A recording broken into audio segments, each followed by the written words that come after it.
Good morning friends. आपको पता है कि हम आपसे प्रॉमिस किए थे कि एनसीईआरटी सारा आपके सामने लेके आएंगे। एनसीईआरटी की पूरी कलेक्शंस आपको मध्यकालीन भारत के पढ़ाने का पूरा प्रयास करेंगे।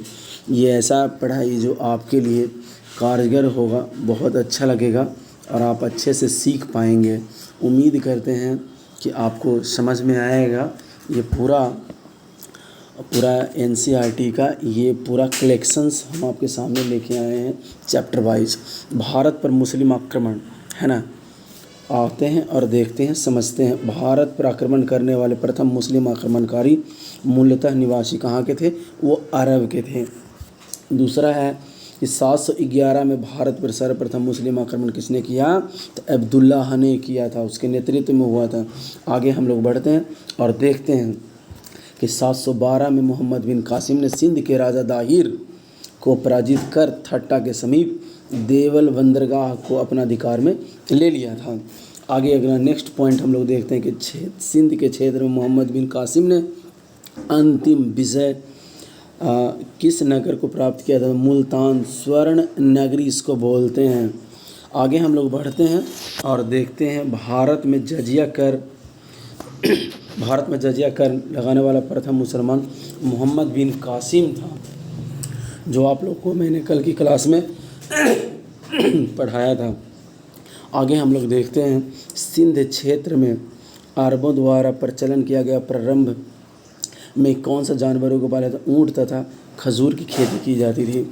आप देख रहे हैं study with Pankaj Diksha academy की बैनर तले, जो आपके लिए एनसीईआरटी के स्पेशल क्लासेस लेके आया है।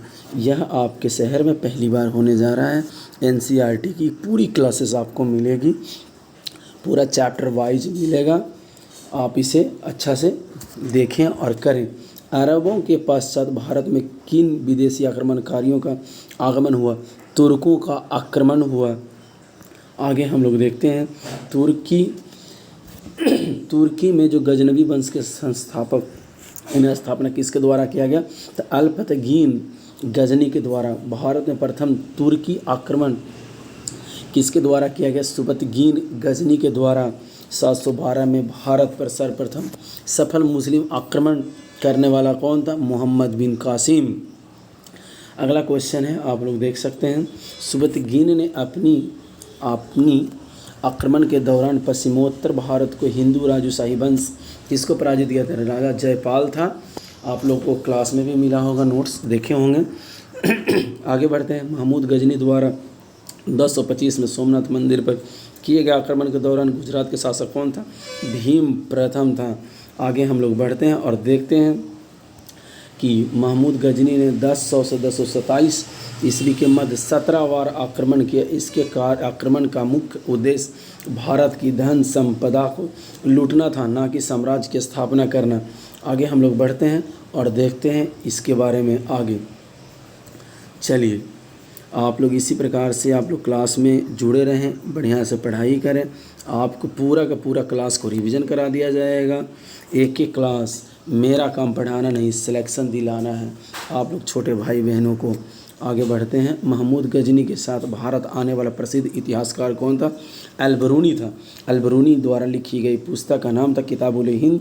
उतबी द्वारा लिखा गया था यामिनी। फिरदौसी द्वारा लिखा गया था पूर्व का होमर। शाहनामा पुस्तक की रचना की गई थी। आगे बढ़ते हैं। हम लोग देखते हैं कि महमूद गजनी के पश्चात यानी के बाद मोहम्मद गोरी द्वारा भारत पर प्रथम आक्रमण किया गया 1175 में मुल्तान। फिर मोहम्मद गोरी को वर्ष 1178 में अनिलहाड़ यानी पाटन में आक्रमण किया। वहाँ का राजा था, पाटन पड़ता है गुजरात में, भीम द्वितीय मूल राज। ठीक है, आगे हम लोग बढ़ते हैं और देखते हैं, है ना, तराइन का। अब आ जाते हैं हम लोग तराइन का प्रथम द्वितीय विश्व युद्ध लड़ा गया मोहम्मद गोरी और पृथ्वीराज चौहान के बीच। उसका हम छोटा सा एक यहाँ पे क्लिपिंग्स दिखा रहे हैं। तराइन का ये युद्ध है, प्रथम 1191 मोहम्मद गोरी पराजित, और इसमें है 1192 मोहम्मद गोरी की विजय। आगे हम लोग बढ़ते हैं और देखते हैं मोहम्मद गोरी के कनौज के शासक जयचंद को किस युद्ध में पराजित किया चंदावर के युद्ध में 1194 में। ये बहुत इंपॉर्टेंट है, मैंने आपको कहानी भी बताया था यहाँ पे। मोहम्मद गोरी के साथ भारत आने वाला प्रसिद्ध सूफी संत कौन थे? शेख मोहिउद्दीन चिश्ती थे। सिक्कों पर देवी लक्ष्मी की आकृति किसने गुदवा दिया था? मुस्लिम शासक होते हुए भी मोहम्मद गोरी ने।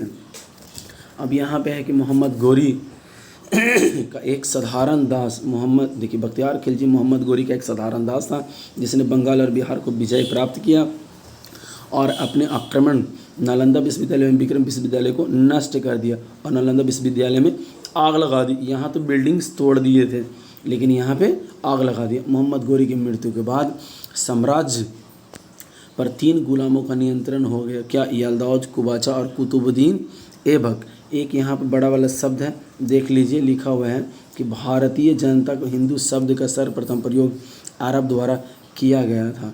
ठीक है, अब हम लोग ना आगे बढ़ते हैं और देखते हैं दिल्ली सल्तनत। दिल्ली सल्तनत का हम ना यहाँ पे एक ना ट्री बना रखे हैं, यानी कि ये एक ट्री है, आप उसको देखेंगे गौर से, ये आपके लिए बहुत अच्छा क्वेश्चंस हैं। आप लोग इसको समझने का प्रयास करेंगे तो आपको पता चल जाएगा। ये देखिए, मैं आपको क्लास में भी लिखवाया होगा, इलवारी वंश। इलवारी वंश में देखिए गुलाम वंश पे 11 शासकों ने राज किया, दो में है खिलजी वंश पे 5 राजवंशों ने, और तुगलक वंश पे 9 राजवंशों ने राज किया। सैयद वंश पे 4 राजवंशों ने राज किया और लोधी शासक है ना 5 में लोधी, जो लोधी वंश के थे। आगे हम लोग बढ़ते हैं और देखते हैं इसके बारे में, किसके बारे में। अभी हम लोग ना कुतुब चल रहा है, हमारा पहला शासक चल रहा है हमारा, जिसका हम लोग मामलुक वंश बोलते हैं, उसका राजा का नाम है पहला, देख लीजिए यहाँ पे कुतुबुद्दीन ऐबक 1206 से 1210, इसको कुतुबी वंश कहते हैं। लाहौर इसका था। इल्तुतमिश है, राजधानी बनाया दिल्ली को, इसको शमसी वंश कहते हैं। रजिया सुल्तान, बहराम शाह है ना, अलाउद्दीन मसूद। फिर इसी प्रकार से आगे बढ़ते हैं, इसी में राजवंश है मसूद गयासुद्दीन, जिसको बलबनी वंश कहते हैं।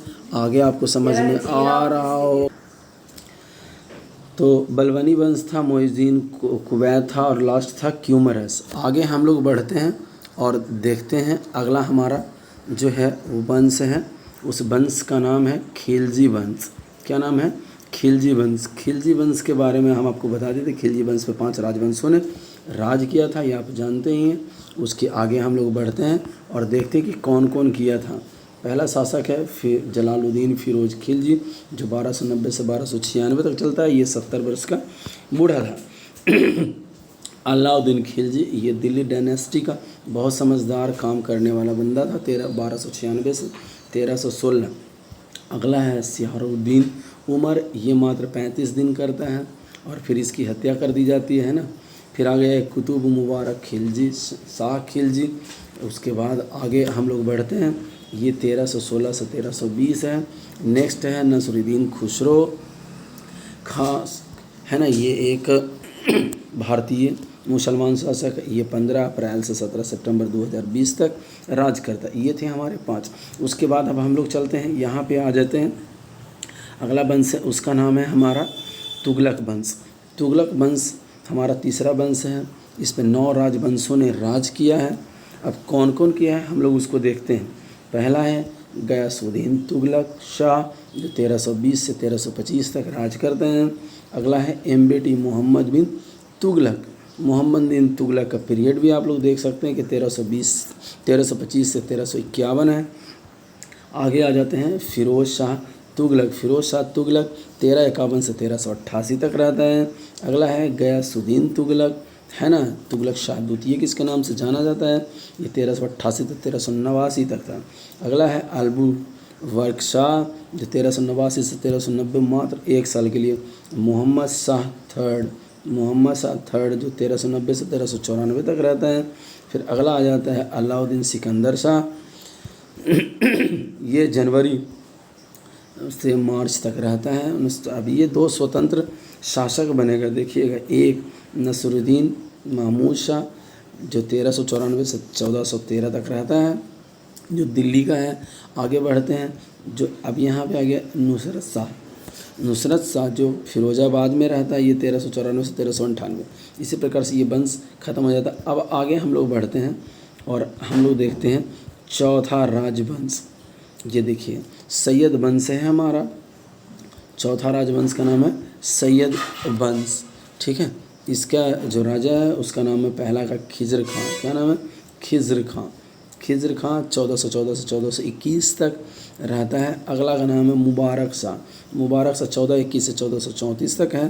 फिर उसके बाद है मोहम्मद शाह जो 1434 से 1445 तक है। उसके बाद अलाउद्दीन आलम शाह जो 1445 से 1451 तक है।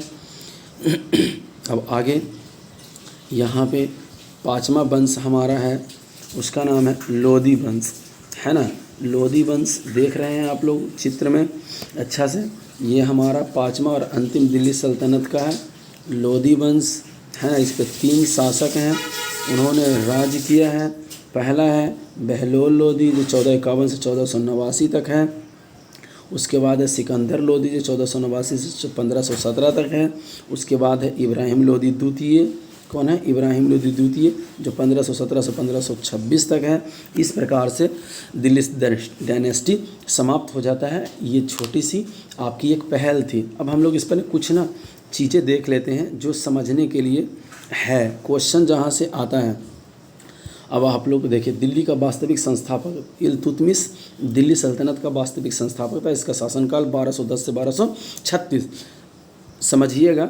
अगला है क्वेश्चन, दिल्ली इल्तुतमिश ने दिल्ली सल्तनत की स्थापना के लिए कई काम के तुर्कान या चहलगानी के गठन किया, विरोधियों का दमन किया, नवीन प्रकार के सिक्के का प्रारंभ करवाया।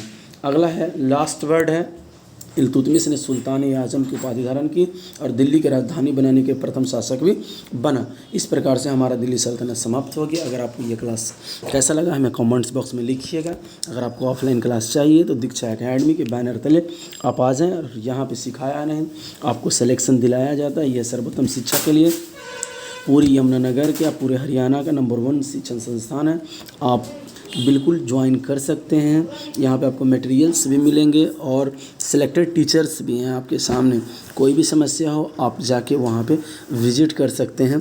Thank you. आपका दिन शुभ हो। आशा करते हैं कि आपको समझ में आया होगा।